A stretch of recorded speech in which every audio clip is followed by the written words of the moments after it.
Halo semuanya, kembali lagi bersama saya Penina Ubra. Di sini saya akan menjelaskan tentang pemberian desferal.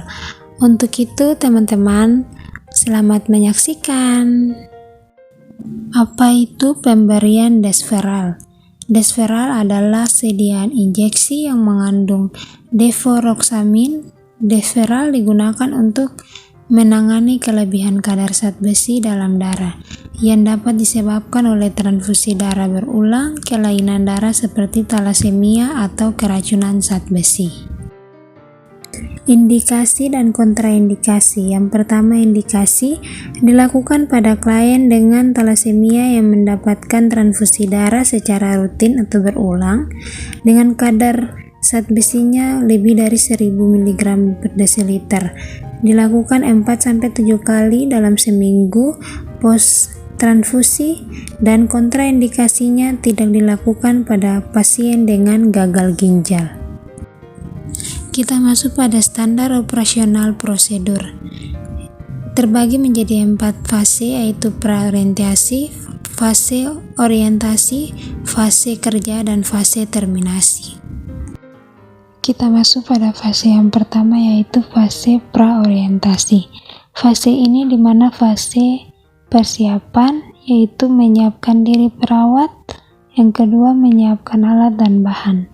Alat dan bahan yang digunakan yaitu sering 10 cc, wing needles, alas, kapas alkohol pada tempat tertutup, infus valve, bengkok, obat yang diperlukan atau desferal, dan pengencer atau aquades.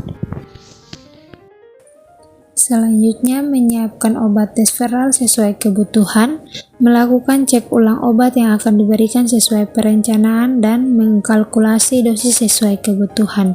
Usia lebih dari 5 tahun 1 gram, dan usia kurang dari 5 tahun 0,5 gram 1 vial, dan untuk 1 gram 2 vial. Fase yang kedua yaitu fase orientasi, fase di mana perawat bertemu pertama kali dengan pasien. Di fase ini, perawat memperkenalkan dirinya dan juga memberitahukan kepada pasien bahwa tujuan kedatangannya. Contohnya, selamat pagi Dep, perkenalkan nama kakak perawat Penny. Di sini kakak akan memberikan suntikan kepada Ade, akan sedikit sakit dan sedikit perih. Apakah Ade bersedia? Fase yang ketiga yaitu fase kerja. Yang pertama-tama dilakukan perawat yaitu mencuci tangan, menjaga privasi dan mengatur kenyamanan pasien, menggunakan sarung tangan bila penyakit menular, AIDS atau hepatitis B. Selanjutnya, mendekati dan mengidentifikasi pasien. Jelaskan prosedur kepada pasien dengan bahasa yang jelas dan memasang sampiran bila perlu untuk menjaga privasi pasien. Tahap selanjutnya yaitu menyuntikkan desferal dengan teknik steril. Membersihkan lokasi injeksi dengan alkohol dengan teknik sirkuler atau atas ke bawah sekali hapus. Membuang kapas alkohol ke dalam bengkok, membiarkan lokasi kering sendiri, menyuntikkan obat dengan tepat pada sukutan area deltoid, menfiksasi wing needle dengan plester, mengatur alat desferal pada alat infus valve, memfiksasi infus valve, dan terakhir yaitu mencuci tangan.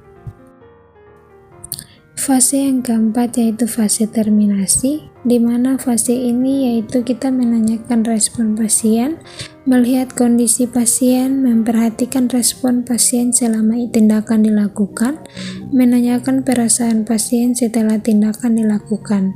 Untuk fase dokumentasikan tindakan, mencatat semua tindakan yang dilakukan dan respon pasien selama tindakan dan kondisi setelah tindakan. Mencatat dengan jelas, mudah dibaca, dan ditandatangani. Selanjutnya yaitu catatan dibuat dengan menggunakan ballpoint atau tinta yang jelas.